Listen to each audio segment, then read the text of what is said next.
me know. Okay, we can start. So Clem, welcome once again. It's our pleasure to have you with us.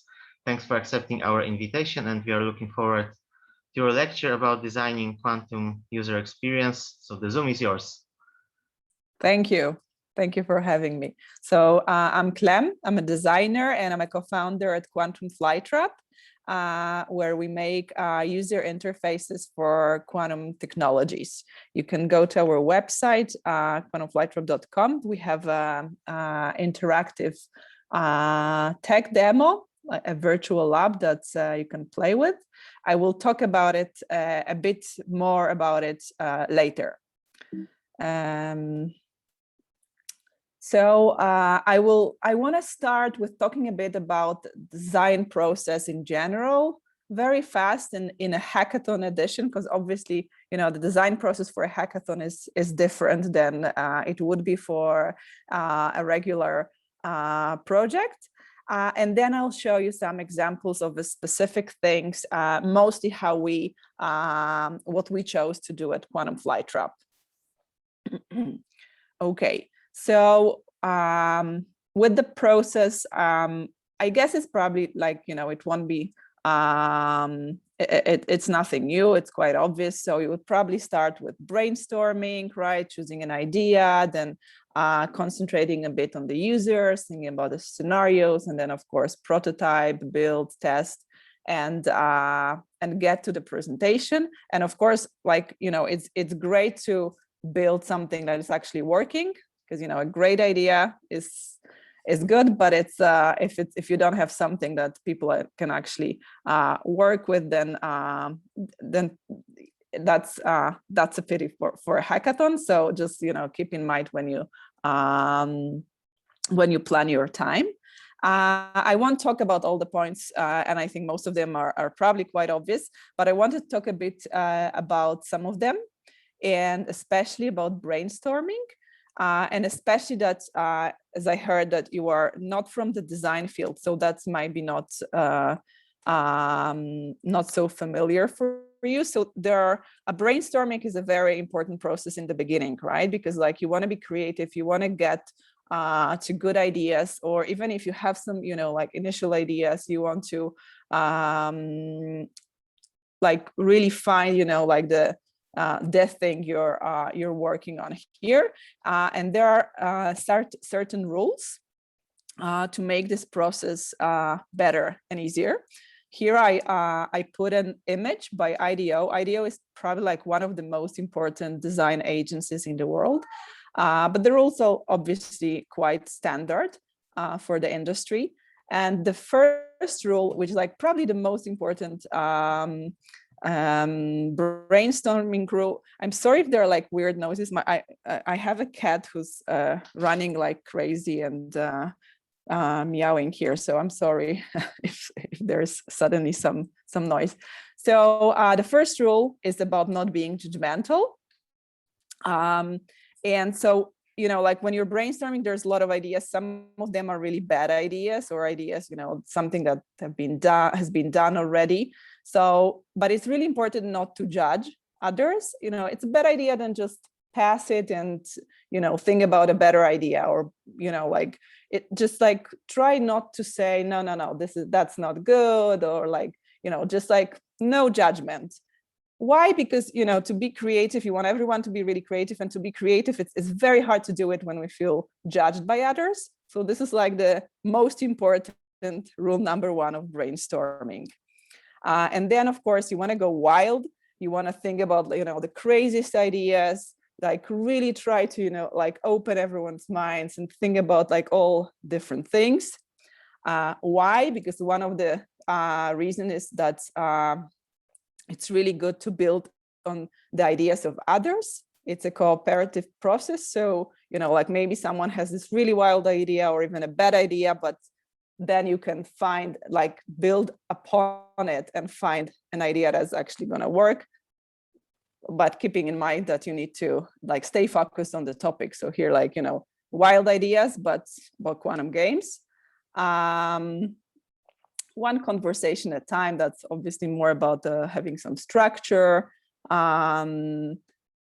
be visual, that's probably more for offline brainstorming, and go for quantity, because obviously it's brainstorming is all about like having a lot of ideas. So even if you have like great idea in the beginning, try to think about more and more ideas.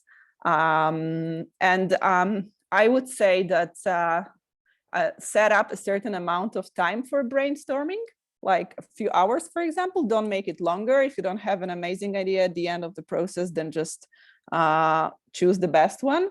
But also like try to, even if you have an amazing idea, as I said, if you have it in the beginning, then like really let yourself brainstorm a bit. Maybe another important point I would like to talk about here, a bit here from the like overall design process, is thinking about the users. And obviously with a hackathon, it's usually not the most important point, because, you know, like you do it really fast. You can't really test it with users properly. You can't really, you know, talk to users, make your research. But in the case of Quantum, that's actually really, really important. And it's probably a step, it's something that you should think of after the brainstorming process. When you have your idea, then like think like, who are you doing this for? Because it's, you know, it might be like a game for the general public, for everyone, and then their knowledge, it's probably nearly, you know, like not existent if you think about quantum. But maybe you're doing this for quantum physicists as a fun side thing, or for students, or, you know, like they're learning, that are studying this. So I would say that in the case of quantum, like you really need to understand who's your user, because the entry threshold is so high that it's then the design choices, the design decisions you're going to make there, they really need to depend on who are you talking to. And yeah, sure, there is a question. Yes, sorry. I would like to ask about the brainstorming that you were telling before to us. I am with my team just in that phase, and I would like to learn how to work on teams properly, because okay, we have more or less a week to develop the project, and there are several good ideas, but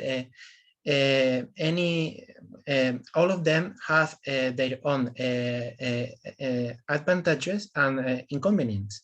And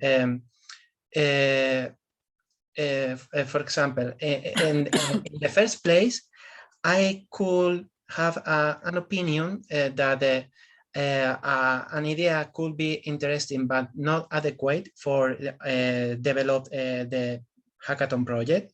But maybe tomorrow I could rethink my opinion about that idea from another member of the group. And I don't know how to establish a timeline or that deadline to close that phase, and to reach an agreement between all members of the group. And I also, when I had the feeling that some idea is not the more adequate for the project, how to communicate that in order to really don't emit a judgment about the idea. I don't know if I'm explaining myself. For example, if I have from other member an idea of a project or a game that maybe it is theoretically interesting, but it is I think that it is not very playable. It is not interactive with the user. how to say that, or if any member of the team have an idea of a really amazing game, but I feel that it is not really feasible to implement in a week. How to communicate that in order to be collaborative and to take the good thing about the idea? Yeah, sure. So as far as I understand, like, when did you come up with the ideas? Did you like had a like this brainstorming meeting, or is it something you came with the ideas, like each of you with their own ideas, or? The way that we are doing that is that any of us think by ourselves, and then we post our ideas like in brainstorming, and we say comment about the yes, but so I think this is the problem, probably. I think you should, I would say that, like, take like, I don't know, 4 or 5 or 6 hours, right? Like if you have a week, then, you know, like you can take even a day for the brainstorming, but meet all of you and talk about it. So you can bring the ideas you had, but also try to think about other ideas, and, like, you know, try to also think about ideas that, you know, for sure you can't do it in the week, or not for sure, but like maybe like don't try to be like, you know, too like, you know, like the wild ideas rule, right? Like even if you think you have a great idea, then like try to think about other ideas. And usually if you do this process well, if like everyone is just, you know, like shooting ideas, then usually in a natural way there's something that everyone is like, oh wow, that's cool, that's really great. So it's much harder to start when everyone is coming with their own ideas, and then you need to like kind of like, you know, like everyone is like, oh, this is my idea, I want this to, you know, to win. So I would say, like, it sounds like you should maybe go back to this brainstorming thing. And obviously in the end, like for sure, like most of the times, you know, like you need to choose something as a group, right? You can't spend next 2 days only on, you know, discussing if, you know, who wants to choose which idea. And then like always there is someone who thinks, okay, I think there was a better idea, but that's okay, right? It's a hackathon, it's a team project. So like maybe you're going to work on the idea that's, you know, for you, it's not number one, but in the end of the day, idea is just an idea. That's it. Like idea by itself, it's not worth so much. So it's all about, you know, like even what you need to build something upon this idea. So like, I would say go back to like do the brainstorming, like all of you together. If it's like everyone by themselves, it's not brainstorming. Do it all of you together during some meeting. Find some tools that work for you, you know, to put all the ideas together, and yeah, and then like at the end, see what sounds like something that most of the team agrees. And, you know, like whoever, if there's like one person that doesn't agree, then they should like, you know, go with the group, unless they have some very real valid argument that for sure it's not possible for some reason, or someone did exactly the same. Then of course at the end, when you're choosing the idea, this is, you know, you need to be a bit more judgmental to those ideas. But that's like after the judgment thing. It's about like when you're thinking about the ideas. Then when you're choosing from, you know, everything you put there, like tons of ideas, then like when you're choosing, obviously you need to you know, like be a bit judgmental about the ideas. So I hope this clears this a bit. Okay, thank you so much. I will do a true brainstorming with my team. Yeah, so I suggest, yeah. Anyway, so the users. So after you choose the idea, you need to think about the users. If it's like, especially like what's the quantum knowledge level, right, of your users. So with the quantum flytrap, it started, now we're doing something a bit different, but it started as a quantum game. And our philosophy at the beginning, and this is something I kind of stole these slides, the idea from my co-founder Piotr, who I think had a talk yesterday. So our philosophy was to make quantum really simple and approachable. So it was like, like when a child learns natural numbers, right? A small child, they use their fingers or some toys, or they count things that they're around them, right? And they don't go for some very complex mathematical concepts to understand natural numbers. The same with classical mechanics. We don't start with calculus, right? Children just like play with their wooden blocks, whatever. And then the question is why it's not like this for quantum mechanics. So for us, this was kind of like the philosophy for the projects. Like there should be a way to teach quantum mechanics in a much more intuitive and approachable way for everyone. But of course, you don't need to do like, you can, that's your choice, right? You can say that it's for everyone and think about ways to make it really approachable, but you can also say, oh, this is like a game for quantum physicists that we like to even like think about the game, you need to have a substantial knowledge about quantum. And maybe one more thing for the design process is about things that are obvious versus not obvious, intuitive versus not intuitive. So first of all, quantum wise, most of the things are not obvious, not intuitive, and not well known for general public, but also for people who understand it. It's like, it doesn't mean that it's intuitive. But there are certain things like the Schrodinger's cat, right? It's something that it's I would say a cultural meme, also an internet meme, obviously.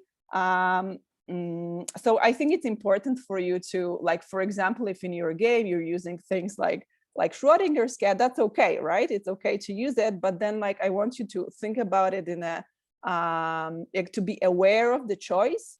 Because like maybe it can be, like, oh no, like Schrodinger's cat is like, it's everywhere in popular culture. We want to show something a bit more interesting from quantum physics, or it can be opposite. It can be like, oh yeah, Schrodinger's cat is like everyone heard about it, like everyone knows, what it means. So it's like a great way for us as like as a door to this like quantum world. And the same goes for the actual user interface, for the UI.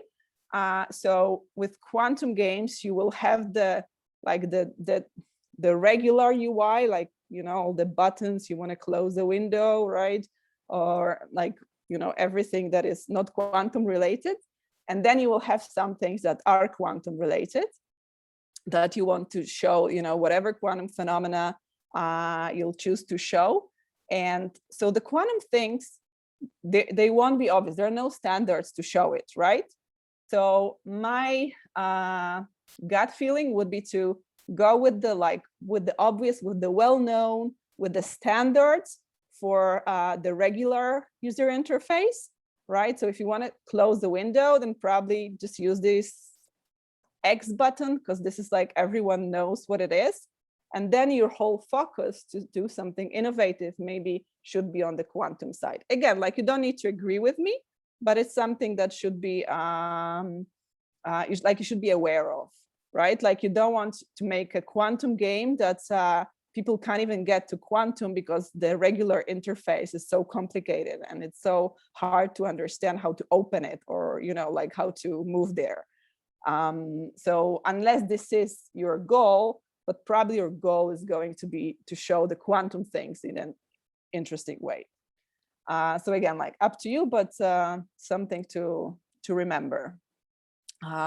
Okay, so going back to to Quantum Flytrap. So as I said, I'm a co-founder of Quantum Flytrap, and it's a project that started 2 years ago. 2 years ago, I started working with Piotr Migdał, my co-founder. and a group of other collaborators. We worked in Singapore at the Center of Quantum Technologies at the university there.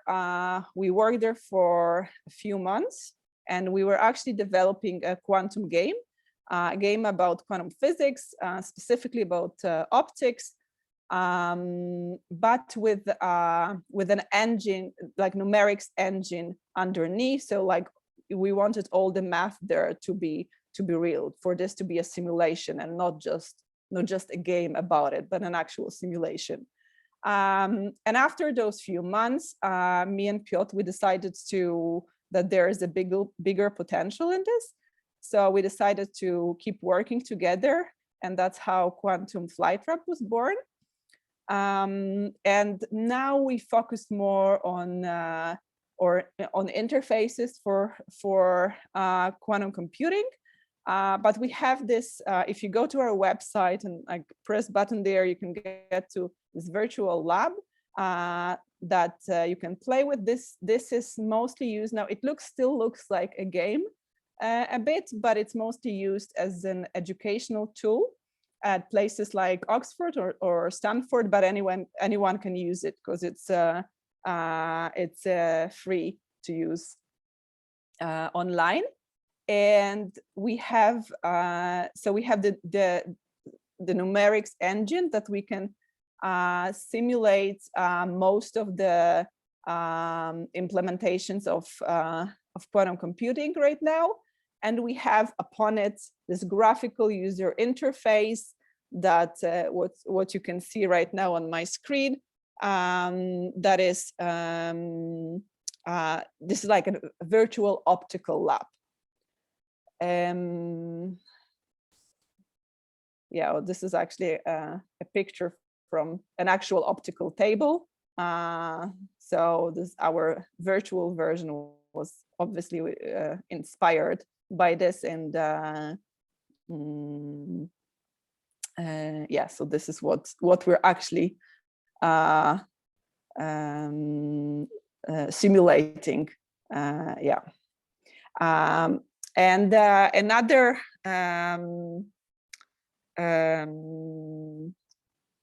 inspiration for the lab was, in our case, so I'll be showing now just examples from our virtual lab, and I will try to explain you like why we made the choices we made. So hopefully maybe that could be something that will be helpful for you when you work on your solutions. So one of the inspirations were obviously schematics that are usually used in literature. And you can see it's quite similar. I'll try to now go to our website. So sorry. Okay, so it looks quite quite similar, but obviously the cool thing is that everything is like super interactive. So it's much more useful than static drawing. I also don't know, wait, because I don't see my whole okay, my whole screen, and we have all sorts of widgets here. Okay, let's just go back to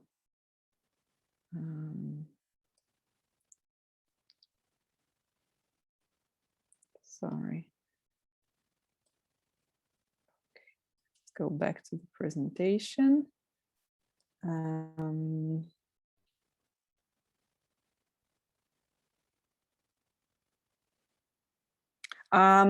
Okay, so this is that's not our example. It's the author's Stuart Rifle, but it's an example I really like. It's a formula, an equation, a formula for discrete Fourier transform. So there's the equation, and there's this one sentence explanation. And I would say this is like the minimal design wise, there's like a minimal thing he added, right? Just this color coding of the elements from the equation and from the sentence. And it's like super minimal design wise, but it's extremely powerful, right? So it's like, suddenly you can understand the equation so much better. Like obviously to really understand it, you still need some knowledge about it, but like it's like very little move, but it has like a lot of impact if you think about user experience. So I would say this is like a really beautiful example, and it would be great if you can think in such way in your projects. Another example I wanted to show you that is obviously also not ours. It's a book from mid-19th century, and the first 6 books of the Elements of Euclid. So obviously the original text by Euclid, who lived 300 years BC. So a very old text, and then mid-century Oliver Byrne designed beautiful illustrations for the book, and in general, I think it's a very beautiful design example that looks like something from maybe Bauhaus from the 20th century, or something like he really was far ahead of the time. But I'm also showing this because I bought this book last year when Taschen, they published a new edition of this book, and I really loved it. So I bought it immediately. And then my daughter, who was 4 by then, she saw it, and she absolutely loved it. And for months, this was like her favorite bedtime story. She was asking me, yes, mommy, read me Euclid today. So, and obviously she's a smart kid, but I don't think she's some mathematical prodigy. So, but like good design. And again, it's very simple here, right? But it's designed in this like really powerful way. So suddenly something like, like a mathematical text can be attractive even to a 4-year-old child. Yeah. So, and in our case,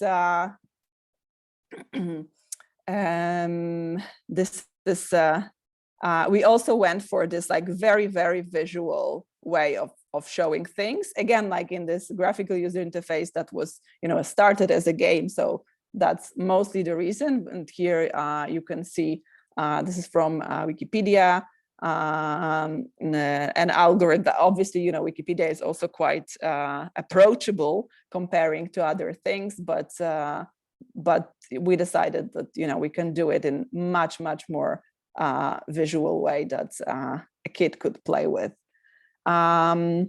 So another example,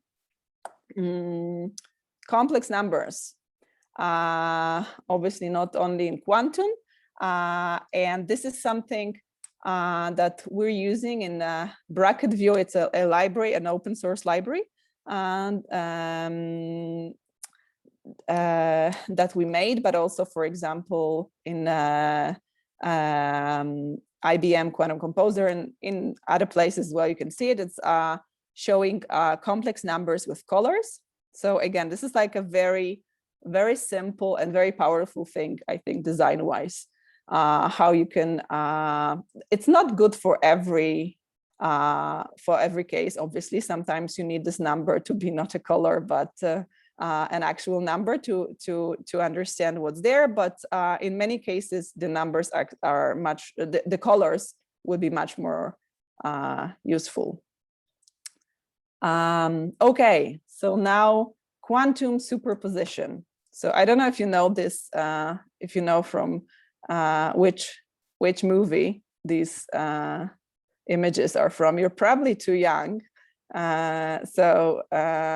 But it's Back to the Future. I don't know if you've heard of it, but even if not, so it doesn't matter because it's something that I think that, you know, like it's in different places in popular culture as well. So there is a moment in the movie that it's about time travel. So the characters goes back in time, and then there is a certain probability that his parents are not going to meet because of his time travel.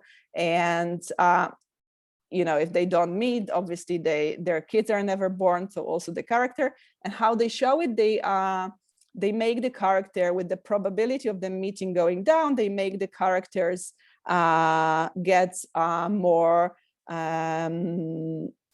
transparent, like the opacity of the character is connected to the probability of the parents meeting or not.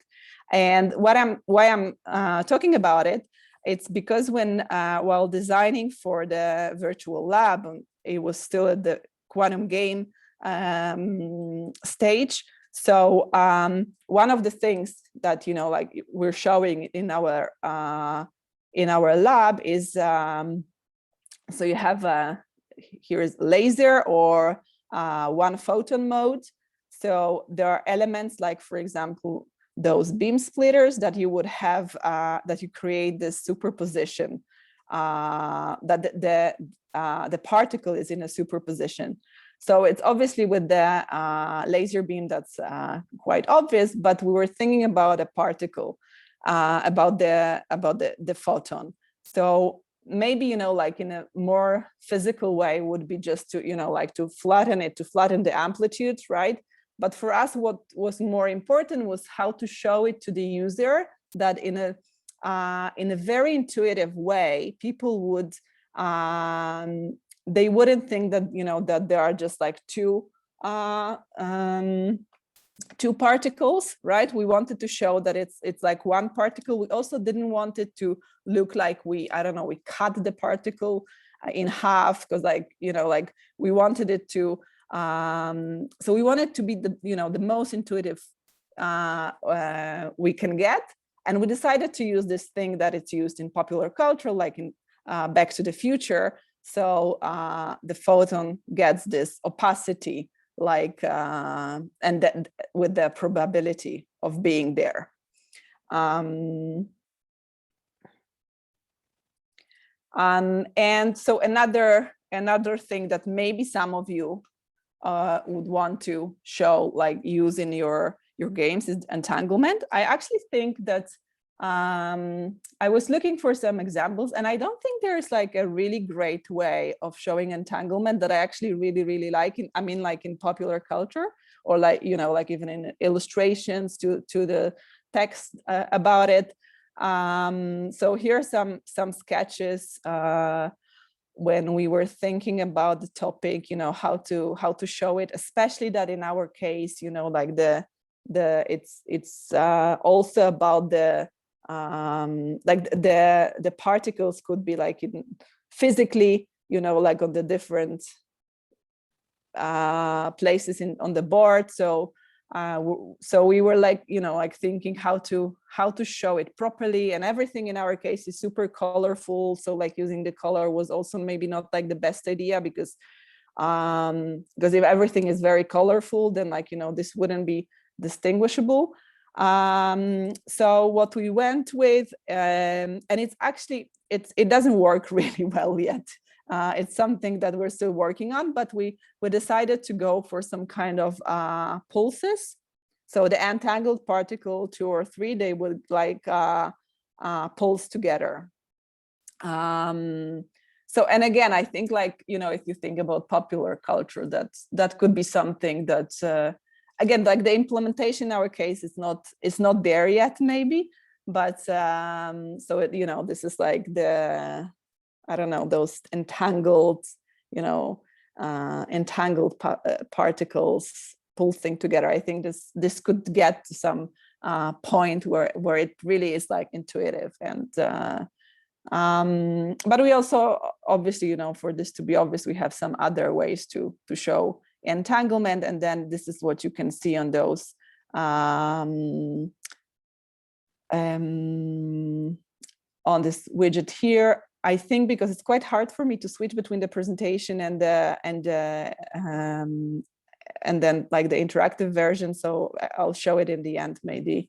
But yeah, we have a widget that in a very, very obvious way shows the particles also when they're like far away on the board.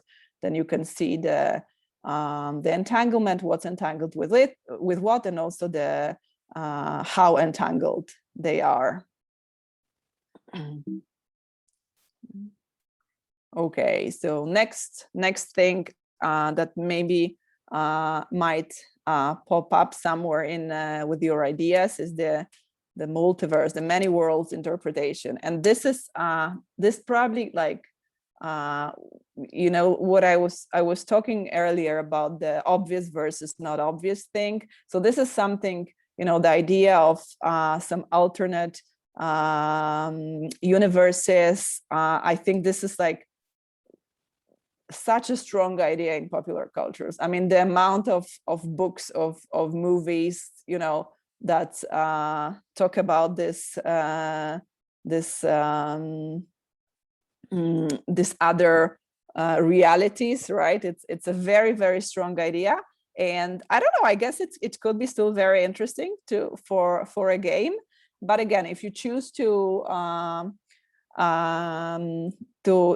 go with this like multiverse path, then like you need to keep in mind that it was done so many times, not necessarily, you know, in a way that would be really connected to quantum physics, right? But like but it's something like very, like people are, you know, like everyone is really accustomed with it, and like yeah, so you need to like understand if it's like good or bad for you. In our case, these are some sketches. We decided to have this widget, this feature that shows just a graph of this like multiverse tree, and it's interactive. So users can, you know, click on the different branches and see the different universes, the different outcomes. And some few more examples. So the particles in our case, we have photons in our in the virtual lab. We were also at certain point designing something with electrons. It's not online, but here are some sketches and even like 3D models of, you know, what we could do, and that's what we went with in the end. So like, you know, even with things like that, you know, electrons, obviously, like, you know, there are tons of ways that that would be probably also quite obvious for everyone to understand what it is.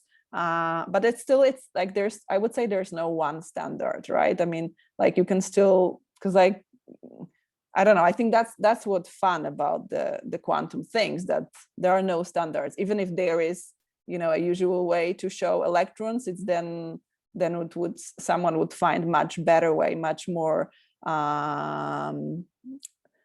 physics-wise suitable, or, you know, conveying the idea in a much better way. So it's still open. Same with photons. You know, we thought about different ways. You know, if we showed the wave, in the end we went with this different modes, but with the photon we went for this wave packet that we also like became kind of our logo and sorry, and like the main character of our game that is not a game anymore, but maybe we'll go back to the game anyway. And for example, you know, if we talk about design decisions, we decided to, for example, to ditch the magnetic field even though we had it in our simulations. And in certain situations, this could be like more, maybe, you know, like you could have more information there. But we decided that, you know, for the clarity, that sometimes you need to choose certain things. So we only went with the electric field. And last but not least, remember about the non-quantum elements as well. In our case, especially on during the quantum game period, there is an element that it's an element you can actually use in the lab, a rock. But it also became like the main character of the game that would, you know, that got a lot of character, a lot of personality. So this is some sketch of different emotions that the rock can get, and we can use in the game.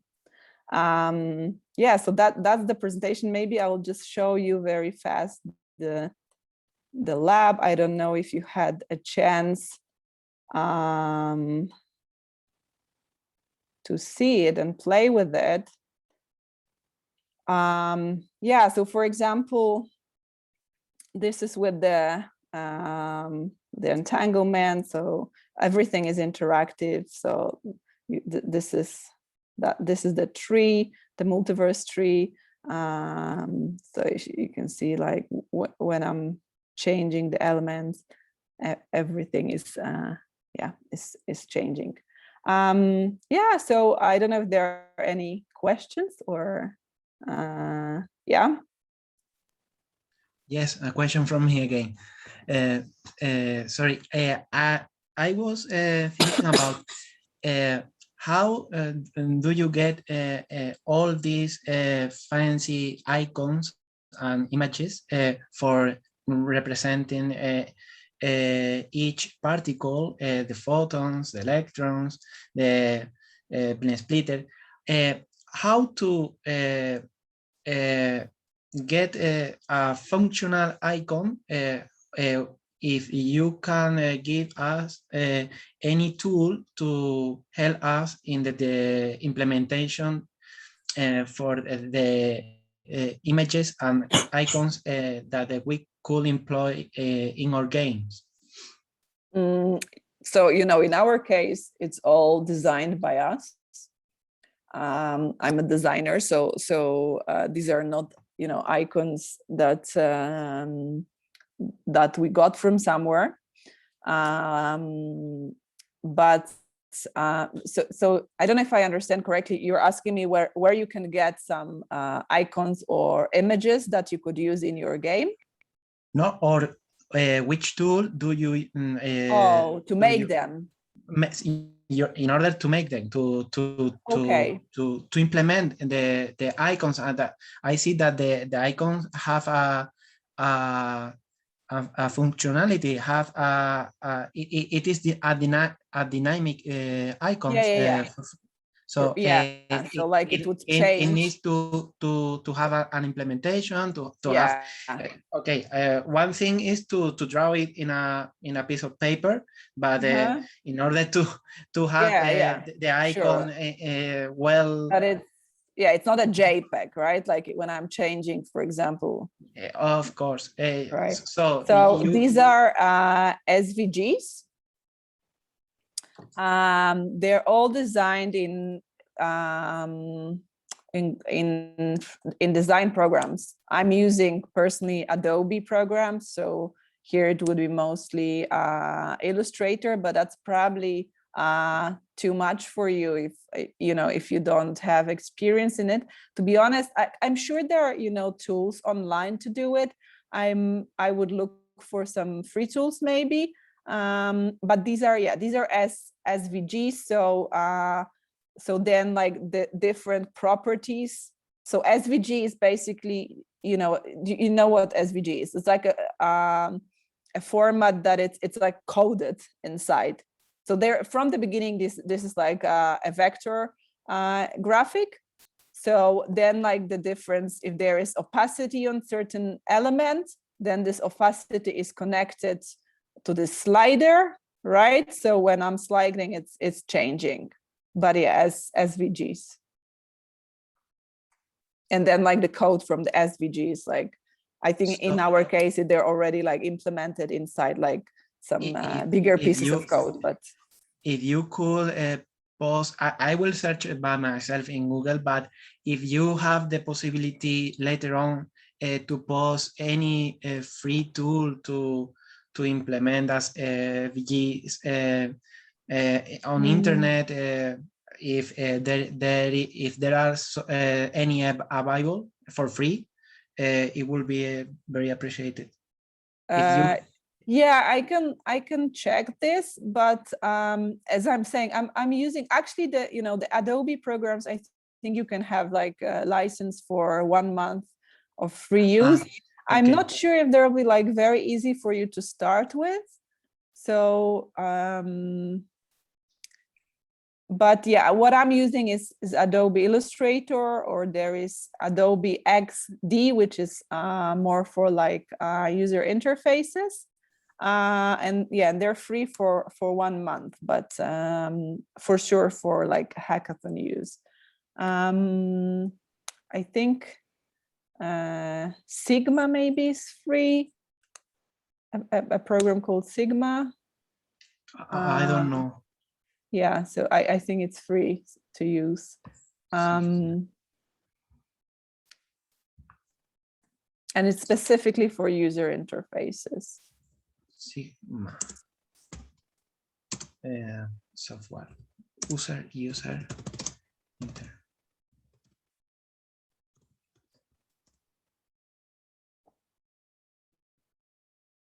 So I don't know if there are Sigma software.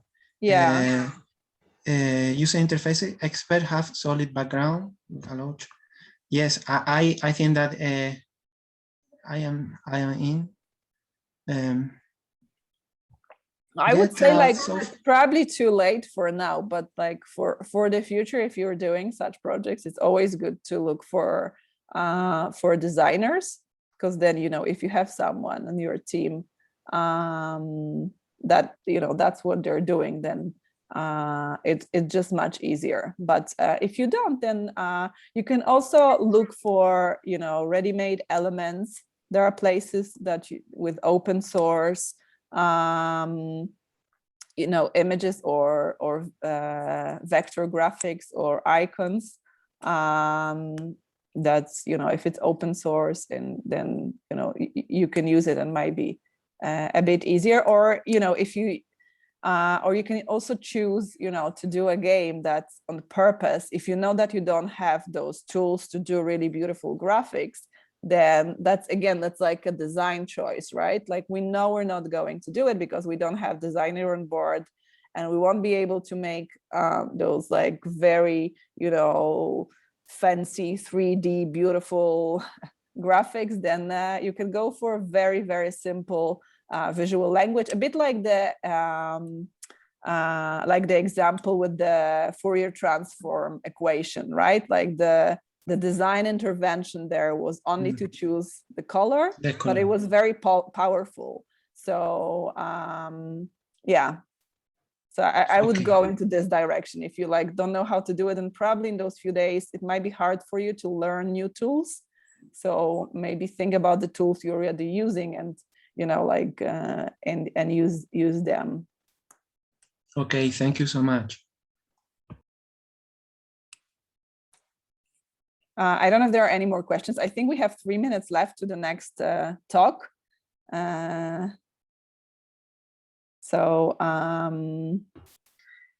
Yes, and our next speakers are also already with us. So there's Anant and Anamaría. Okay. So yeah, do we have any more questions? Unmute yourself, so maybe it will be easier if you would like to ask something. Also, I don't know if my email address is somewhere, but you can post it on our chat. So okay, just a second. Where is chat in my Maybe I stop sharing. Okay, it'll be easier now. Yeah, sure. So I'll just post my email here. And then just feel free to contact me if you have some questions. Okay. No typos. Okay. Great. So thank you. Thank you very much, Clem. It was very nice. Yes, Antonio also said thanks a lot. Great, fantastic. And maybe we should also mention and just remind that Quantum Flytrap is also a sponsor of one of the awards for the best project developed using JavaScript. So yes. please keep in mind, and you are welcome to submit solutions projects developed using JavaScript. Yeah, hope to see some great yes. great ideas. Yes, hopefully. Okay, great. All right. Thank you. So I'm leaving the meeting, and okay, if you want, you can stay, because this time we'll not do any break because it's almost 6 p.m. So Anamaría and Anant are already with us. So of course, if you don't have time, you can leave whenever you want. But of course, you're also welcome to stay. So Anant, Anamaría, welcome. It's great to have you with us. Thanks for joining earlier. Are you ready to start your presentation, to share your slides? Yeah. Thanks a lot for having us. Fantastic. Okay, so the title of this talk will be Mapping the Landscape of Quantum Games, right? So we'll have opportunity to learn about some even more quantum games. So okay. Am I allowed to share my screen? Yes, you should be allowed to share your screen already.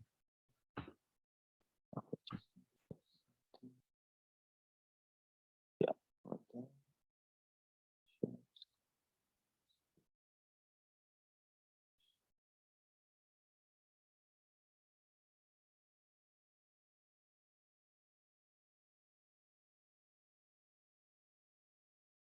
And I feel it's visible.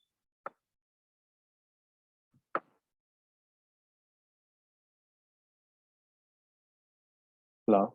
Yes. Yeah, perfect. So the screen's visible. Am I audible clearly?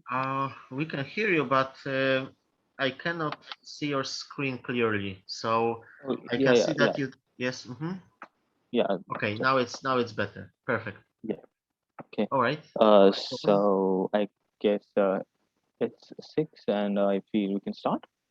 Yeah, we can start. Maybe let me just send a reminder to our participants of our hackathon, so maybe even more people will join us. We'll see. Yeah. Okay. So we can wait for like a couple of minutes.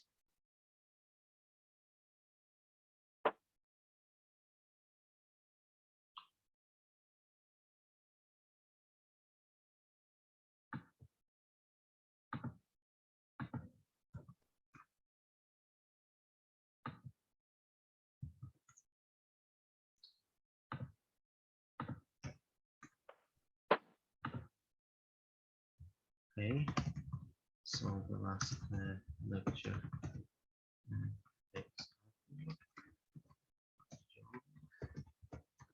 All right, I hope that more people will join us. Yeah, but anyway, I think we can start. So this lecture is already recorded. So Anant, Anamaría, welcome once again. It's our pleasure to have you with us, and the Zoom is yours. Okay, so first of all, I'd like to thank the organizers for letting us, sort of display of what we found out. So just to give you a brief intro about myself, I'm a undergraduate from India. I'm majoring in physics, and we did this project under the Q intern program of was planned by Q World. We were a team of 67 people, mentored by Zeki Kanseski. He was our mentor throughout the process, and this project was really interesting because it was something very unconventional. But yes, we had a lot of fun doing this. And so starting with the overview and what are we going to talk about, what this project was. So basically, this project, since it was a literature survey, one can say that is about the existing quantum games and getting out a schema of it, or what's the entire idea of a quantum game, how they're inspired, is there a classical counterpart, or is there a classical motivation behind the game? So that is what the entire aim of the project was. So there's me and Anamaría who will be presenting this project. So the first couple of things will be talked upon by me, and then Anamaría will be carrying on with the rest of the talk.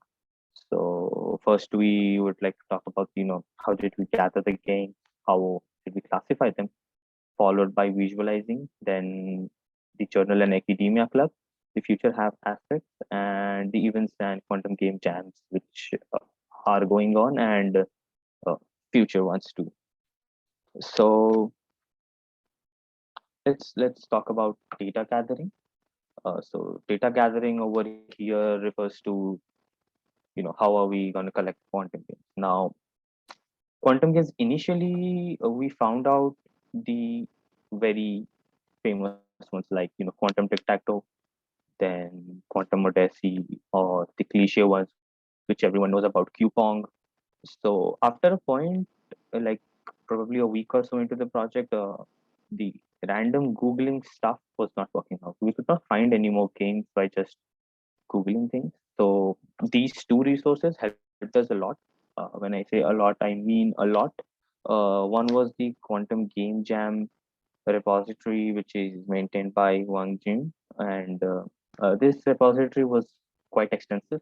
It had games from 2019 up till 2020 itself.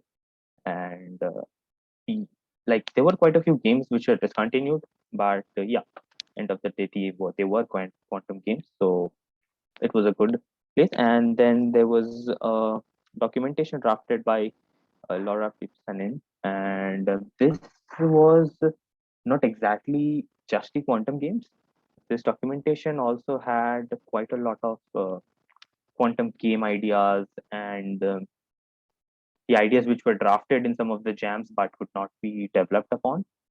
So this was a rather more extensive list than one can think, but there were not a lot of actual, playable quantum games in that list.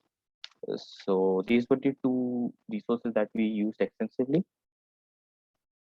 So, and voila, we could easily found out 100 and not easily, we found out 118 quantum games, which I feel would be super helpful to the people participating here. And this now comes the tough part. So everyone over here knows that there's no there's no definition of a quantum game right now. So there's no definition of what a quantum game is, what part of the quantum game should be quantum to categorize the game as a quantum. So classifying was a really big task, and this is where the journal and academia club helped us a lot, because they were reading upon papers and letting us know that there's this paper which talks about this, and this can be considered as one of the criteria for classifying quantum games.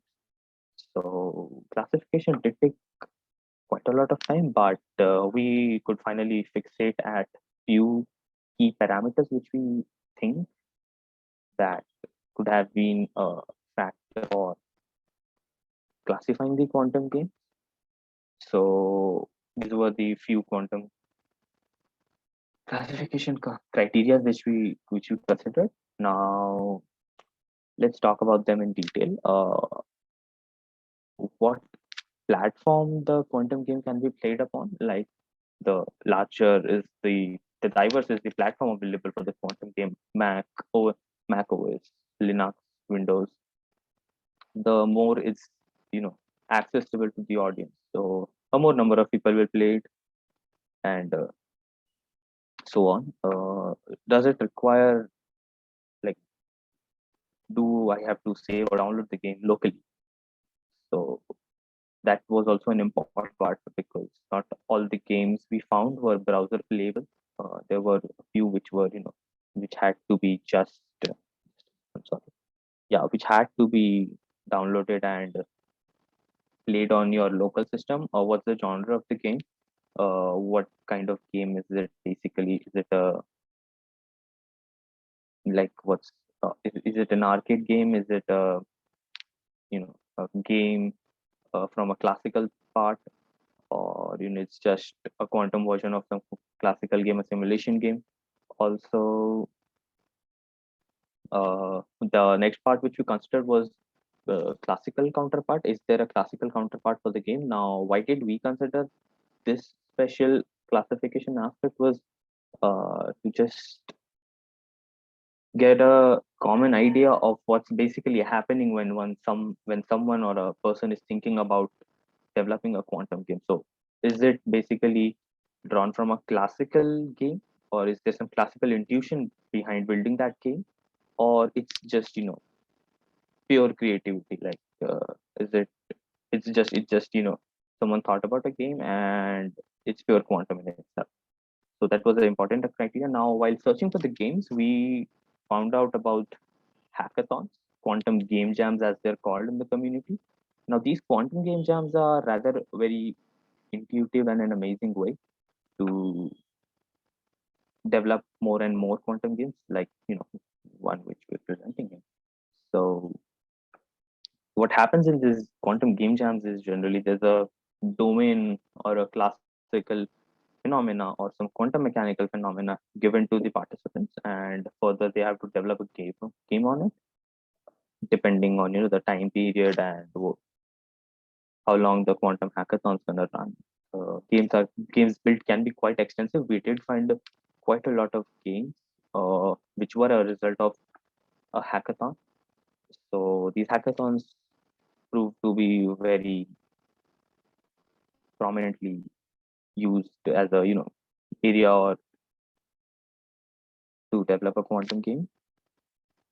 Now there's some statistics about these games that we found. Now talking about some stats, as I mentioned that hackathons, that out of 118, 53% of the games were basically built in hackathons. Now as the hackathons can be considered as a very prominent way of building games.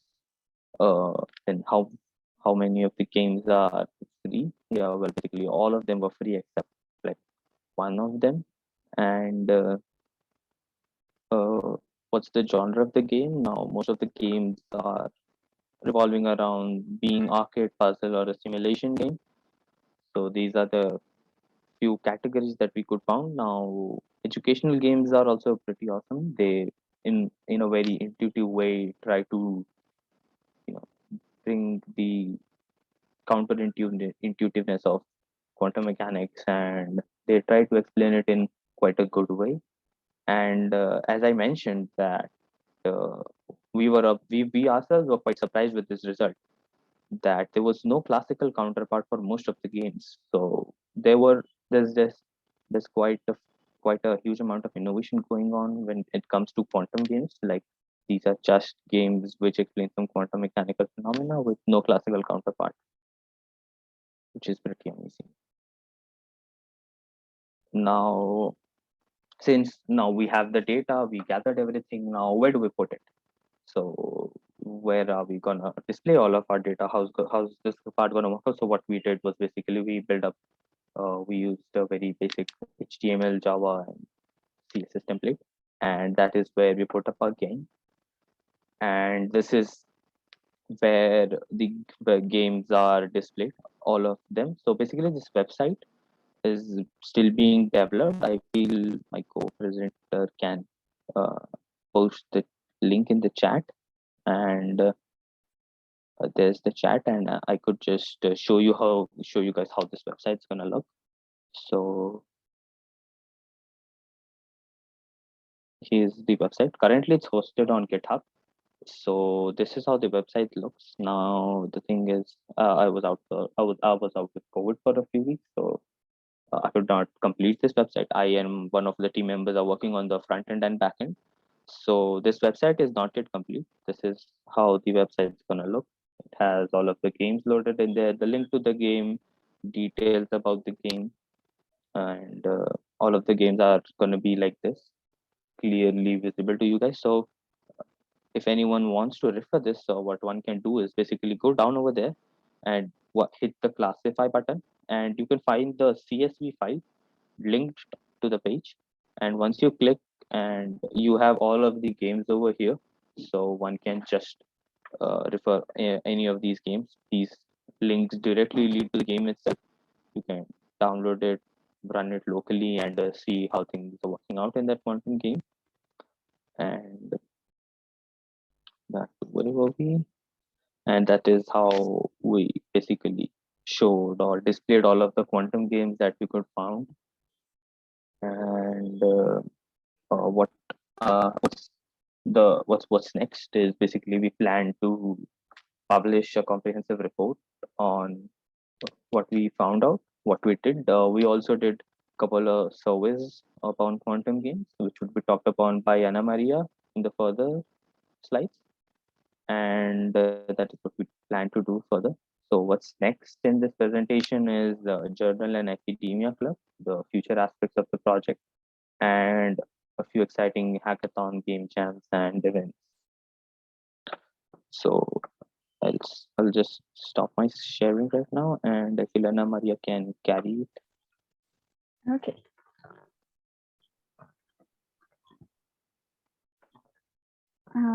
So let me know if you can see my screen. Yeah, we can. Okay, thank you very much. Hello, I am Anamaría, and thank you, Anant. I'm from Colombia, and I was part of the Turing project with Anant and other people that we are going to mention at the end of the presentation. So I'm going to present you the future part of the project. And for the discussion of this future part, we talked in the journal club and academic background sessions about the 5 papers that you can see here. So the first one was the inclusive learning for quantum computing, supporting the aims of quantum literacy using the Superposition quantum medicine. Then a guideline for game development-based learning. Then the design challenges for science games, and the fostering of scientific included games with motivation and memorization. And then the effectiveness of educational games on scientific concepts acquisition. So as you can see, I have highlighted some concepts that I think are important. And if you have put attention, you would have noted that there is a common topic. So maybe that common topic is more clear in the quantum cloud, in the word cloud. So as you can see, of course, the 2 most common words were quantum and game, but you can see also words like learn and computer, students, concepts, science, study, use, education, scientific, method. For that, it's gender, mathematics, speech, design. So maybe this can be more clear using the diagrams that you see here. So what we did on our journal and at academic background sessions was the use of educational games on the scientific concepts acquisition, particularly in the field of quantum mechanics. So what did we learn? So in particular, we learned that the use of unguided situations that feature new concepts can be very useful for the students. And new concepts can build on basic concepts that maybe the game has built or that the students have found before. And this is really useful because the students should learn science by doing science. So we learned too that games can increase motivation and attractiveness, but they should meaningfully integrate play and learning and not just focus in one of the 2. And the collaboration can be very useful because the strategy and coordination part can make that the students or the players of the game talk between them and get the right conclusion doing science together. So we learned too that there is a lack of review literature on games guidelines, even when guidelines proposals have been increasing. So it would be good to work on review literature on games. And that we learned that the contextualization, plus narrative, plus communication can show the communal and interactive nature of science, and this can show the entanglement of science and society. That is very important. So maybe more general remarks, and here I'm paraphrasing Gatineau Tamesh. So the desire of finding connections with everyday life can make quantum mechanics difficult, and also can lead to misconceptions. But and the difficulty in quantum mechanics is also related to maths, and maths is related with maybe the lack of intuition, because maths have problems giving the intuition. So quantum games can provide that intuition and can also give new story and new environment and new features. And they can give the reinforcement learning that we need. So games enhance understanding. And this was shown, for example, by the game Quantum Odyssey. So we also collected information in a Google form, and we can see here some example of the questions that we had. So have you ever played a quantum game? If you have, what is the reason? Which game did you play? Please order the following features of a game in order of importance to you. And would you be interested in taking part in playing out and reviewing quantum games? So we have the form here. We are going to share the link later. And we have some answers here. So have you ever played a quantum game? Most people said no. And of the people who said yes, most of them had used them for research and study purposes. So we can learn from here that general public doesn't know about quantum games. And this can be seen also in the responses to this particular question, in which quantum games have you played or heard about? So people have heard about quantum chess or quantum pong or tic-tac-toe and these particular games, but the general responses were you never know, none, and none. So this can show you that general public doesn't know about quantum games, and that's important. Okay, so in the question, would you be interested in taking part in playing out or reviewing in quantum games? The vast majority of people said yes. So we have 2 extra forms about if you want to add some games, if you don't see in the spreadsheet, you can add them here. If you want to take part and help us in the reviewing part, we also have this form here. So a little note here, it was when we had to categorize the games in general, we had to play the games and reading about the context in what the game was done. So in particular, in this game, Beach Body Diet, they had 1 programmer and 4 designer, artists, storytellers to do this game that we see here. So the quantum part of this game was using quantum random numbers to generate these little monsters that you can see there. And I thought that this last comment was very interesting. So having no quantum physicists in the team, we decided to make a game that uses existing code tools provided by IBM James Wotton. So the question here was, well, what if they had a quantum physicist and if they could use quantum concepts in the game? And it's a very pleasant to the eye game.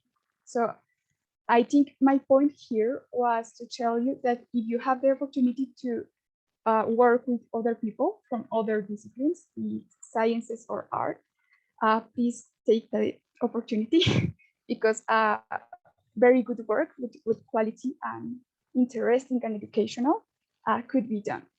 Okay, so in the ported events, hackathon and game jams, of course, we are here. So we wanted to thank you very much for inviting us. And in this part, the Internet Festival 2021, organized by Fondazione Sistema Toscana, is going to be the other month. Could be interesting, and they had a quantum game jam last year.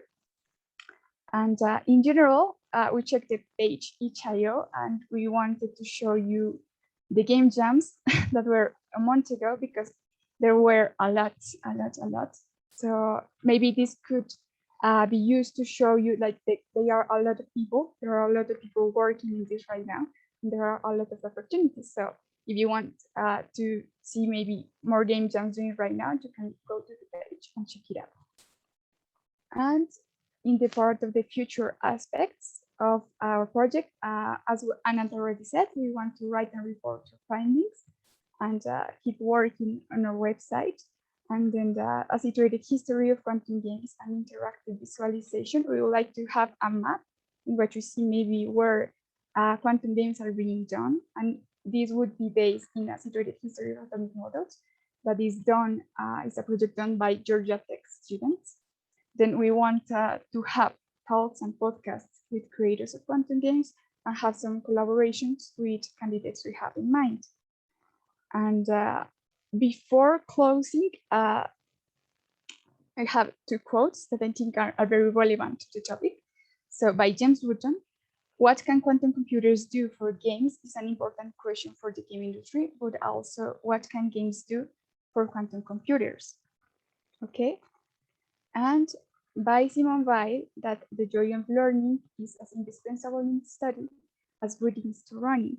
So this is to maybe the discussion of the games can be very relevant to the study, and maybe more creative ways of teaching learning, and particularly quantum mechanics, could be used and designed.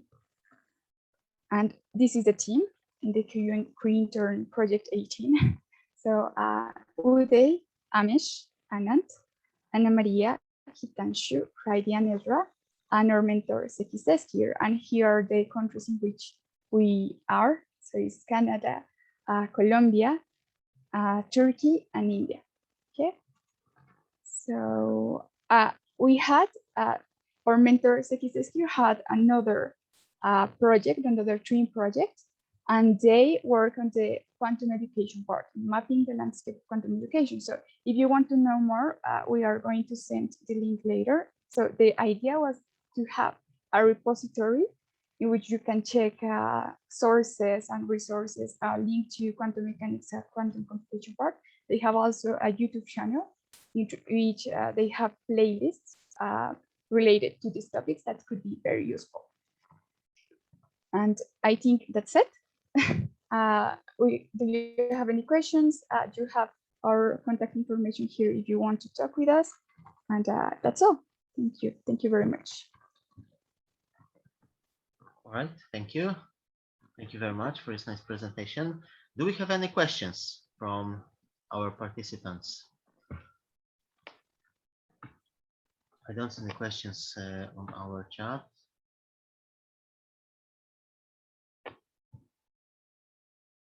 Let's maybe wait for a few seconds. I'm going to send the links in case you want. Okay, yes, let's go on.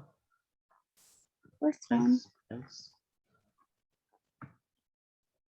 All right, so maybe we can, I will just copy these links and paste on the announcements channel on our Discord server, mapping the landscape of quantum games. So let me just paste this link there.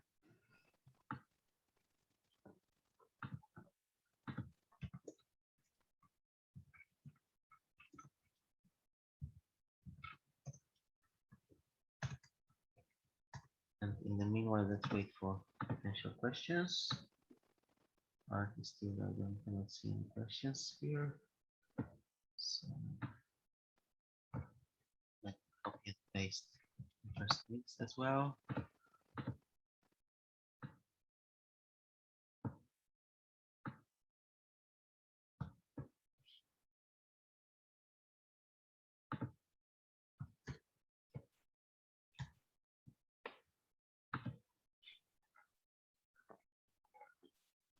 All right, so if there are no questions from our participants, then I think that we can finish. So I'll stop recording now.